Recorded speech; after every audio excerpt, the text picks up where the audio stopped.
स्कंद 10वा, अध्याय 24वा. इंद्रयज्ञ निवारण.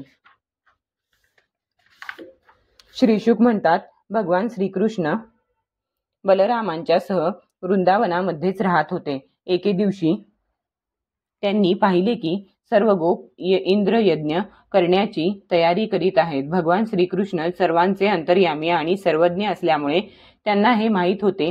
तरी सुद्धा विनम्र भावाने त्यांनी नंदबाबा इत्यादी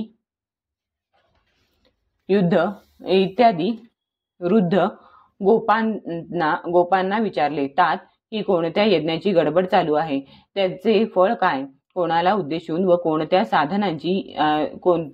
साधनांनी हा यज्ञ केला जाणार आहे, आपण मला सांगाल का? बाबा, हे ऐकण्याची मला अतिशय उत्कंठा आहे.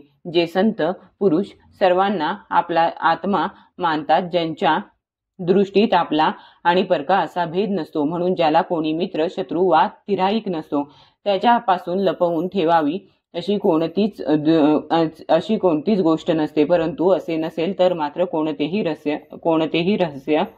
रहस्य शत्रूप्रमाणेच तिराहितालाही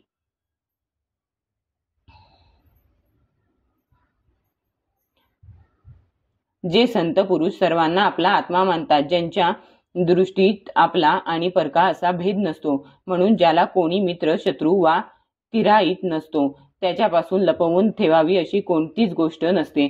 परंतु असे नसेल तर मात्र कोणतेही रहस्य शत्रूप्रमाणेच तिराहितालाही सांगता कामा नये. मित्र तर स्वतः सारखाच असतो, म्हणून त्याच्यापासूनही कोणतीही गोष्ट लपवून ठेवू नये.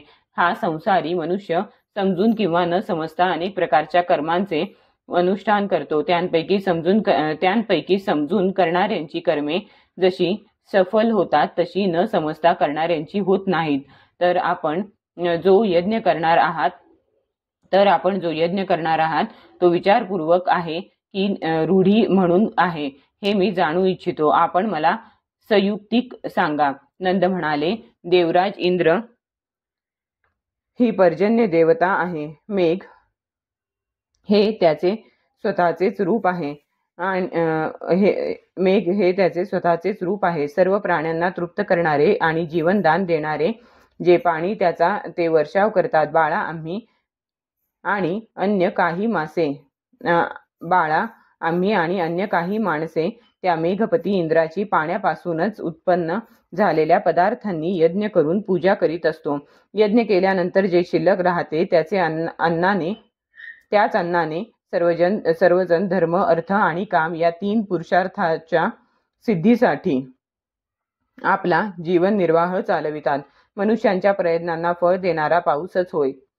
कुलपरंपरेने चालत आलेला हा धर्म जो मनुष्य काम, लोभ, भय किंवा द्वेष या भावनेने सोडून देतो, त्याचे कधी कल्याण होत नाही. श्रीशुक म्हणतात, श्रीकृष्णाने नंद आणि अन्य व्रजवासींचे हे म्हणणे ऐकून इंद्राला क्रोध आणि वडिलांना म्हटले. श्री भगवान म्हणाले, प्राणी आपल्या कर्मानुसारच जन्म घेतो आणि कर्मानेच मरतो. त्याला त्याच्या कर्मानुसारच सुखदुःख, भय आणि कल्याण यांची प्राप्ती होते. ईश्वर म्हणून जर कोणी असेल तर जीवांनी केलेल्या कर्माचे फळ देणाराच ईश्वर होय. तो कर्म करणाऱ्यांनाच त्यांच्या कर्मानुसार फळ देतो. कर्म न करणाऱ्यांवर त्याचे काही चालत नाही. जर सर्व प्राणी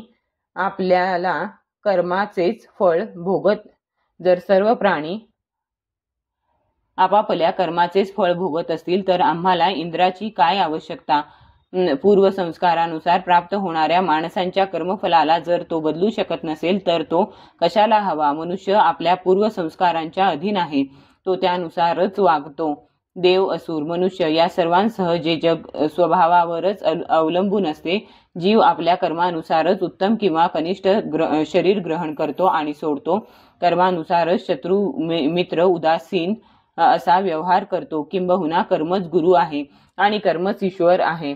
म्हणून मनुष्याने पूर्वसंस्कारानुसार आपला वर्ण आणि आश्रम याला अनुकूल अशा धर्माचे पालन करीत कर्माचाच आदर करावा, जेणेकरून मनुष्याचे जीवन सुलभतेने चालेल.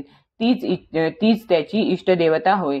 जसे जाराशी सहवास करणाऱ्या स्त्रीला कधीही शांती मिळत नाही. त्याचप्रमाणे जो मनुष्य आपले जीवन चालविणाऱ्या एका देवतेला सोडून अन्य देवाची उपासना करतो त्यापासून त्याला कधीच सुख मिळत नाही. ब्राह्मणांनी वेदांचे अध्ययन अध्यापन करून, क्षत्रियांनी पृथ्वीचे पालन करून, वैश्यांनी व्यापार करून आणि शूद्रांनी 3 वर्णांची सेवा करून आपला जीवन निर्वाह करावा.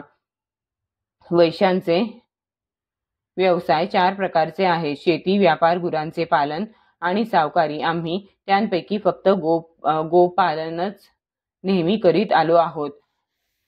सत्वगुण, रजोगुण आणि तमोगुण हे या संसाराच्या स्थिती, उत्पत्ती आणि विनाश यांना कारणीभूत आहेत. हे विविध प्रकारचे संपूर्ण जग स्त्री पुरुषांच्या संयोगाने रजोगुणामुळे उत्पन्न होते. त्या रजोगुणाच्या प्रेरणेने मेघ सगळीकडे पाऊस पाडतात. त्यापासून अन्न आणि अन्नापासून सर्व जीवांची उपजीविका चालते. यात इंद्र काय करतो? तात आमच्याजवळ नगरे नाहीत, गावे नाहीत की घरेही नाहीत. आम्ही कायमचे वनवासी. जंगले, पर्वत हीच आमची घरे आहेत, हीच आमची घरे होत. म्हणून आपण गायी, ब्राह्मण आणि पर्वत यांच्याच पूजेला आरंभ करू. इंद्र यज्ञासाठी जी सामग्री गोळा केली आहे त्यातूनच या यज्ञाचे अनुष्ठान होऊ द्या. वरण, शिरा, अनरसे, करंजा, खीर इत्यादी अनेक प्रकारचे अन्नपदार्थ बनवा. सर्व दूधही बरोबर घ्या. वेदज्ञ ब्राह्मणांच्या द्वारा चांगल्या रीतीने अग्नीत हवन करा आणि तुम्ही त्यांना अनेक प्रकारचे अन्न, गायी आणि दक्षिणा द्या.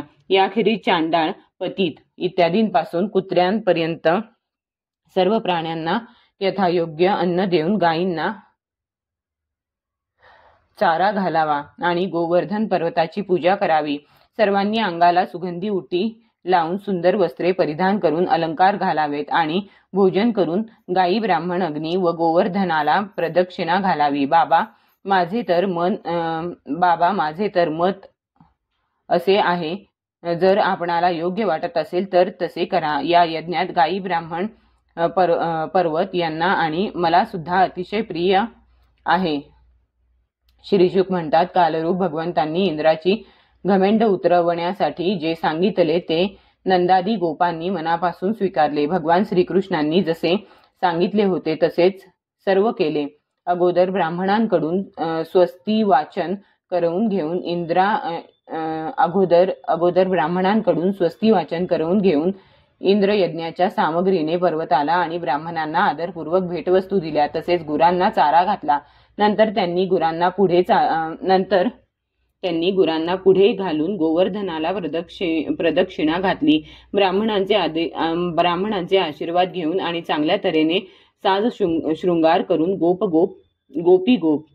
ब्राह्मणांचे आशीर्वाद घेऊन आणि चांगल्या तऱ्हेने साज शृंगार करून गोप बैल जुंपलेल्या गाड्यांमध्ये बसून भगवान श्रीकृष्णांच्या लीलांचे गायन करीत गिरिराजाची प्रदक्षिणा करू लागले. श्रीकृष्णच पर्वतावर गोपांचा विश्वास बसेल असे दुसरे विशाल शरीर धारण करून प्रगट झाले आणि मीच गोवर्धन आहे असे म्हणत सर्व अन्न खाऊ लागले. भगवान श्रीकृष्णांनी आपल्या त्या स्वरूपाला इतर व्रजवासींसह स्वतः सुद्धा नमस्कार केला आणि म्हणू लागले, पहा केवढे आश्चर्य आहे. या गिरिराजाने साक्षात प्रगट होऊन आमच्यावर कृपा केली आहे. पाहिजे तसे रूप धारण करू शकणारा हा पर्वत जे वनवासी याचा अनादर करतात त्यांना नष्ट करतो. म्हणून आपले आणि गुरांचे कल्याण होण्यासाठी आपण याला नमस्कार करूया. अशा प्रकारे श्रीकृष्णांच्या प्रेरणेने त्या गोपांनी गोवर्धन, गायी आणि ब्राह्मणांची विधीपूर्वक पूजा केली आणि नंतर श्रीकृष्णांसह सर्वजण व्रजामध्ये परत आले. अध्याय 24 समाप्त.